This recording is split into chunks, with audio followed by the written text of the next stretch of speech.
Hey everybody, Eagle Run 23 here.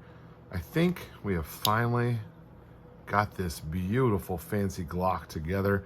This is gonna be the second time I've had the slide on. The first time had no lubrication and just a test fit. Oh man. I tell you, the GST9s just feel so good. Compare that real quick with the P80 frame. I mean, it feels okay. It's a little small for me. My workbench here is a mess, but here's the 17 size, and that's real nice. I like that a lot. And that's what you get out of the GST9 is you get that 17 frame. Ooh, with that compact slide, that just feels so good. Now let's just take a second here and admire. We've got gold and gold and gold and gold. Unfortunately, these pins not available in gold, but they are recessed pretty far.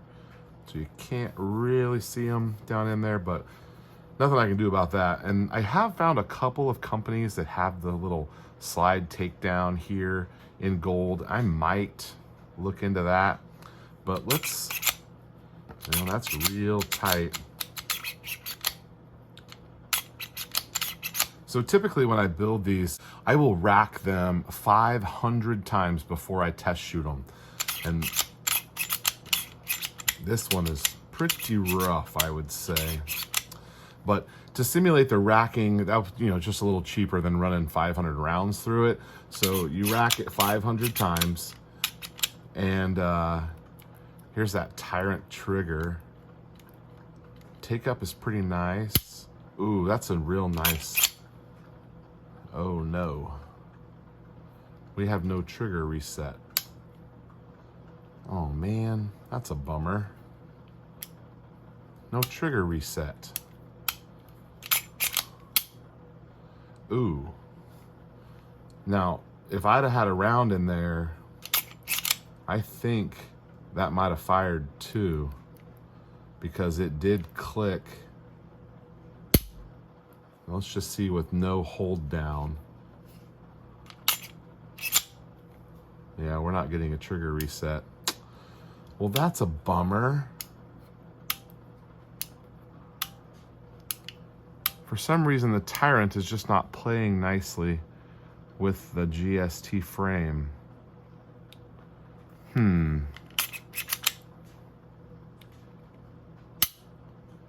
The trigger break feels real good.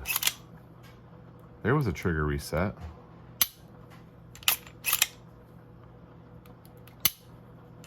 See if we hold it down. Yeah, so if you're holding it down, it doesn't reset. Well, oh, see, and that would have fired? Yeah, that might have fired. Ooh, we have a pretty unsafe situation here going on.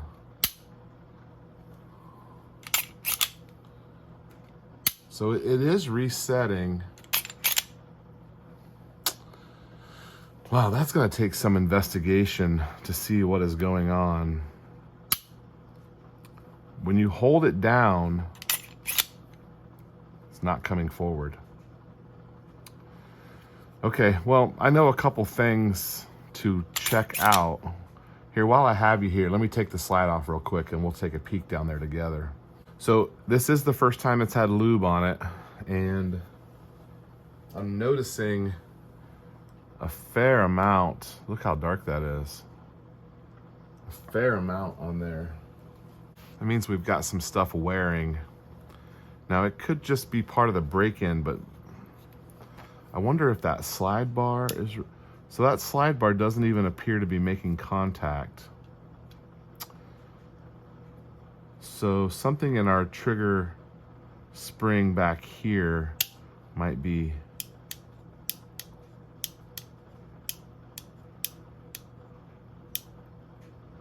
I wonder if we're not getting full contact back there. Interesting. This may be a situation where we have to swap out some of this stuff with some OEM stuff. We are using the P80 kit combination with the Tyrant. and there could just be some tolerance issues. This is stuff that you deal with when, I wonder what a different slide does on there. So this is the PSA dagger slide. That kind of looks cool on there. That would look better if I had the black grip on it, but see, that's a whole lot smoother. Oh, and we have a reset with the dagger slide. Interesting.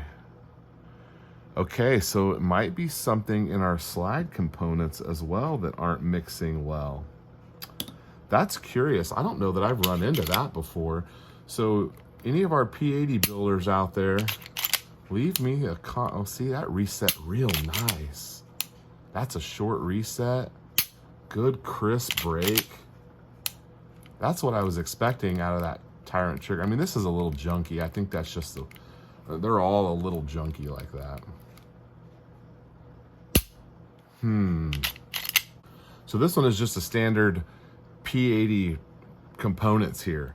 And this is, it's a little spongy. It doesn't break quite as cleanly, but this is a real nice shooter. I enjoy shooting this gun. This would be, I mean, if I were going to the range and gonna plink some 9mm, this would be one of the couple I would take for sure. It's been pretty reliable. Maybe this is just part of the break-in. I'd love to see what you guys have to say in the comments, but whether or not it functions properly, this gun could just set on a little stand and make me real happy just looking at it. So this was a gun that I kind of built for myself just in honor of 10,000 subscribers. Thank you guys again for joining us on this journey of our little benchtop vlog. You can see life is a mess right now. Lots more videos coming up. I did stack up quite a few videos in the queue. Family and I went out of town for about 9 or 10 days over spring break, but we're back and we'll resume our regularly scheduled content. This could be one that, boy, what it was doing earlier though, I would have been a little scared to take it to the range, but this might be one that just needs to be shot. Ooh, did you see that? So I wonder if I'd have had 5 or 6 rounds in the magazine, how many of it would have shot right there?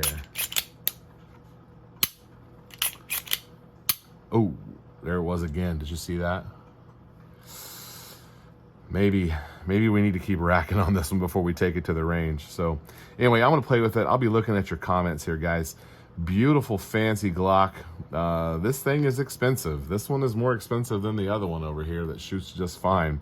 But price isn't always everything. We probably have some sort of, you know, the tolerant stacking stuff that people talk about. That could be a bit of a concern here. Oh, yeah, we're not taking this to the range the way it is. That's a little scary. Well, some things need broken in here. That's the moral of the story. This is just kind of the stuff that you got to do when you're building your own stuff. You just got to be patient. I like to, you know, rush in there just like the next guy, but I'm very happy with the components here. For whatever reason, they're just not playing well together. So we'll probably rack this a little bit. We'll spend some time in it. I'll check your comments. Let me know what you guys are thinking.